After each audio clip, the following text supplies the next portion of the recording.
What do you want? What do I want? Oh! Is it you? Oh, what a surprise! What are you doing here? I'm here to learn my destiny, to speak to the lovely Angelique, to consult the feelings of her heart, and to ask her what she is going to do about this blasted plan of marriage Punchinello told me about. But you must take a few precautions. You know how closely she is watched. She never goes out, nor does she see anyone.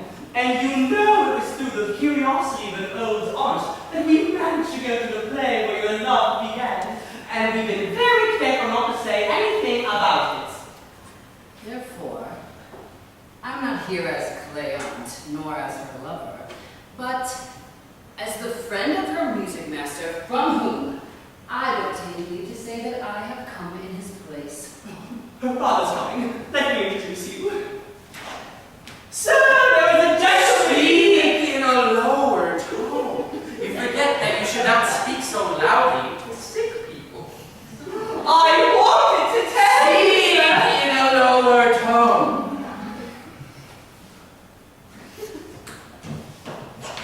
Sir! What? I tell you, sir. What is it you say? I tell you there's a gentleman here that wants to speak to you! Fine. Let him come in. Sir?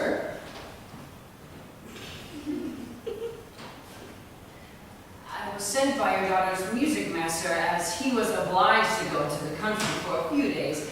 He asked me to come here to go on with the lessons in case she forgets what she's already learned. Very well. Call Angela. Oh, I think it'd be a good idea to send the gentleman to her room. Oh, no. Bring her here. But you cannot give her a proper lesson if they're not left alone. Oh, yes, he can. Come, my daughter. Your music master has gone out of the country. Here is a person who he sends to give you your lesson. Oh, heavens! What? It is such a strange coincidence. How so? I dreamt last night that I was in the greatest trouble imaginable, and someone exactly like this gentleman came to me. I asked him to help me, and he saved me. Oh, it is no small happiness to occupy your thoughts, whether sleeping or waking, and my delight would be great indeed if I were to ever assist you. There is nothing that I would not do for... Oh, sir, I am of your opinion now. I am do all that I said yesterday. Oh, here is Madame Diaparu, the mother. Oh, and Monsieur Diaparu, the son. Ooh, how well provided with the son-in-law you will be. Oh, don't go, sir. I'm about to marry off my daughter, and they've just brought her future husband, whom she has not seen yet. Oh, you do me great honor, sir, wishing me to be witness to such a pleasant scene. Yes, please inform her music master of it, that he may be at the wedding. Oh, yes, sir. And I invite you also. Oh, you do me too much honor, sir. Now, sir, please make my daughter sing. I was waiting for your commands, sir. I propose to sing with the young lady an operetta, which has just this moment been written. Very well, Close sir. your heart. Mine?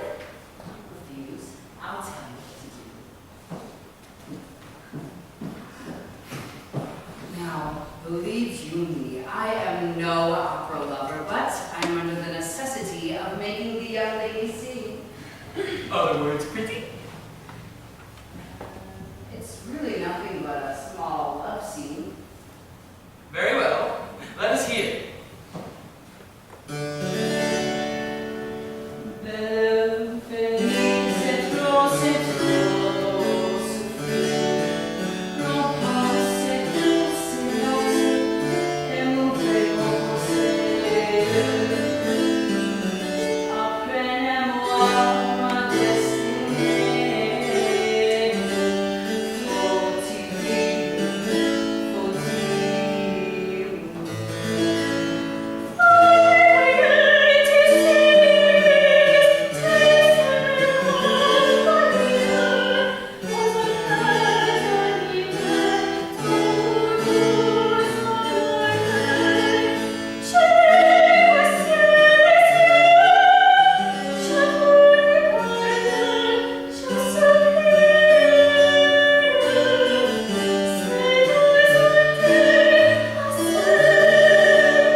does the father say to all that?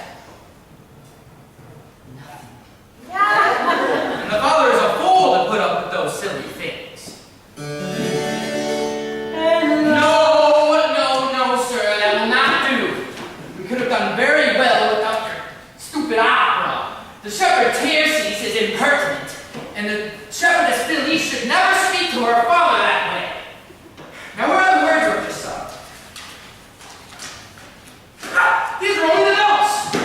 Oh, are you not aware, sir? They have recently invented a way of writing the notes and words all in one. Have it? Well, goodbye for now. We could have done very well without your childish opera. I thought it would amuse you. Silliness is not amusing. Ah, my love, here's the son of Madame Biabaru. Enchanté, madame. Sir, I'm delighted to meet you. Now come, my daughter. Come shake hands with this gentleman and pledge him your troth. Well, what do you mean by... I beseech you not to be in such a hurry. At least give us time to become acquainted with each other. As far as I'm concerned, mademoiselle, it is already full grown within me, and there is no occasion for me to wait. I guess then I am not so quick as you are, sir. And I must confess that your merits have not yet made an impression on my heart. Oh, nonsense. There will be plenty of time for impressions after you are married. My father, I beg you, give me more time. Marriage is a change which should never be imposed by force.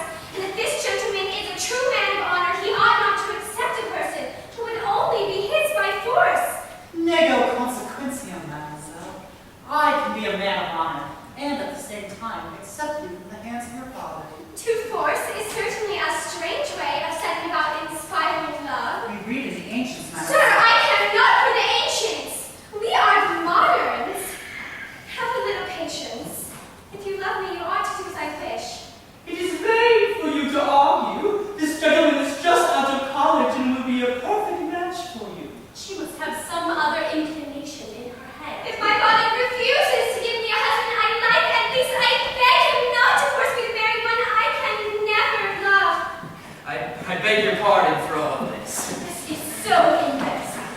You are such a secret, my dear, that one can hardly bear it. All this would be useless, Mamma. I should be quiet in spite of you. And in order to take away from you all hope of succeeding in what you wish, I shall withdraw from your presence. Listen to me. Either you marry this gentleman, or I will shut you up in a convent. You have 4 days to consider. Don't be anxious, my dear. I'll bring her to reason. Before I go out, I must inform you. While passing before Angelique's door, I saw her with a young man who ran away as soon as I noticed him. A young man? Yes, Louison was with them. Send her here, my love. Send her here at once. These daughters will be the death of me. What do you want, Papa? Have you nothing to say to me?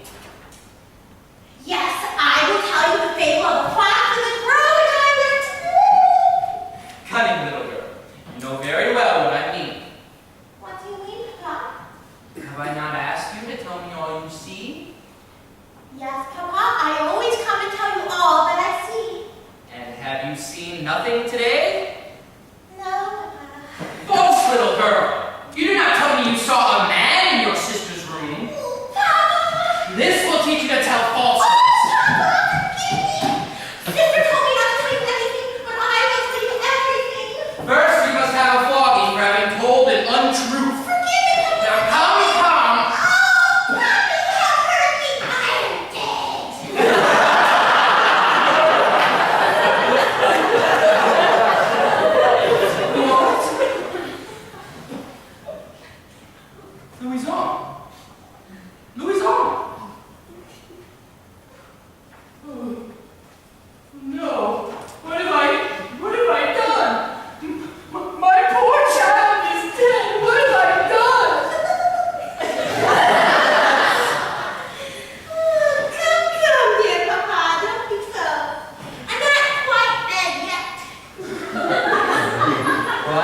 you this once, but you must tell me everything.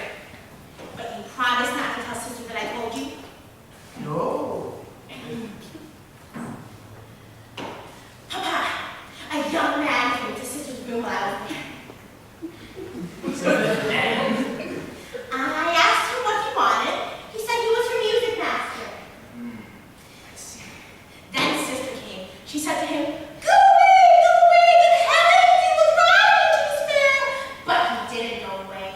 Well, what did he say to her? He told her some funny words. Such as? That he wanted to assist her, and that she was his most beautiful student.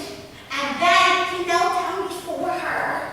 And then? And then he just kept on kissing her hands. And then?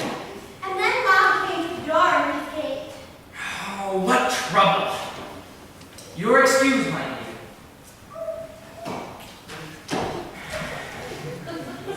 I have not enough energy to attend to my illness.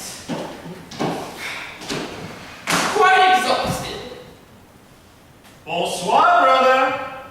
How are you? Very bad, brother. Very bad. Nothing new. I came here to propose a match for Angelique. Don't speak to me of that good-for-nothing wicked girl. I will put her in a convent before 2 days are over. It's good to see that you have a little energy left. I brought you some entertainment that will dissipate your melancholy and will better dispose you so we can talk. There are gypsies here for carnival, and they will cure your ills quicker than any